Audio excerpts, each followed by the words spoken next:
কথাটা বলাতে দোকানদার বড় খুশি আনন্দ পেয়েছিল। কেউ একজন বলেছে, কিন্তু অনেকে মুচকি মুচকি এসেছিল। এই নববছরের ভালো বলে কি পৃথিবী বিখ্যাত সেলিব্রিটিদের কত শক্তি ছিল, 4 লক্ষ সৈন্য দিয়ে মসজিদ আকসাকে ঘিরে রেখেছে। এখান থেকে কি করে উদ্ধার করতে পারবে?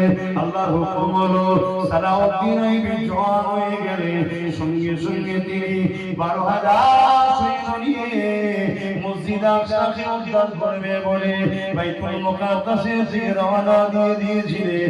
এই সময় যখন রওনা দেয় মসজিদ আকসা যাওয়ার একটুখানি দূরে একটা তাঁবু তৈরি করে, ওইখানে তিনি আশ্রয় নেয়। একটা গুপ্তচরকে পাঠিয়ে দেয়, যান গিয়ে দেখে মসজিদ আকসার পরিস্থিতিটা কি হয়েছে। ওই গুপ্তচর সালাউদ্দিন আইবিকে জানিয়ে দিলে, হুজুর বড় ভয়ানক ব্যাপার, 4 লক্ষ অস্ত্র নিয়ে মানুষ সৈন্য দাঁড়িয়ে রয়েছে, আমরা মাত্র 12,000। সালাউদ্দিন আইবি তাহাজ্জুদের নামাজে রব ছিল, তখন তাহাজ্জুদের নামাজে দাঁড়িয়ে গেলে নামাজ পড়লে দরুদ পড়তে লাগলে। এই যুবকেরা নেতা তো তাদেরকে বানাও যে তাহাজ্জুদ করবে, যে 5 ওয়াক্ত নামাজ পড়বে, যে দরুদ পড়বে, তাকে তো লিডার বানাও। তবেই তো তুমি কামিয়াবি হবে। তোমার আমার মিলাদটাকে যাকে নবী দিবসে পাওয়া যায় না, যাকে জুম্মাতে 5 ওয়াক্ত পাওয়া যায় না, কিন্তু গায়রুল্লাহ খেতে খাতাতে তোমার আমার নেতাকে পাওয়া যায়। এই বেঈমান মুশরিক মুনাফিক নেতা দিয়ে কখনো তোমার আমার বিজয় আসতে পারে না, কখনো তোমার আমার ছেলেদের চাকরি হতে পারে না, কখনো তোমার আমার ছেলেরা শিক্ষিত হতে পারে না, কখনো তোমার আমার ধর্মের উপরে আঘাত বন্ধ হতে পারে না। এই মনে রাখো, শুধরে যাও, আল্লাহ পাক কিন্তু ছাড় দিয়েছে, ছেড়ে যেতে দেয় না।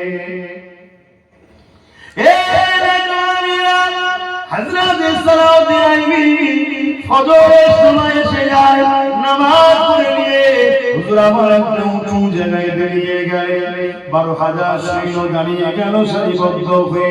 চিফ কমান্ডার হিসাবে সিপাহসালার হিসাবে সালাউদ্দিন আইবি খুতবা বক্তব্য দিতে লেগেছে। হে আমার সৈন্যরা, ভাইরা, গোপন শুনতে জানতে পারলাম 4 লক্ষ সিরিয়া সৈন্য মসজিদ আকসাকে ঘিরে রেখেছে, আর আমরা মাত্র 12,000।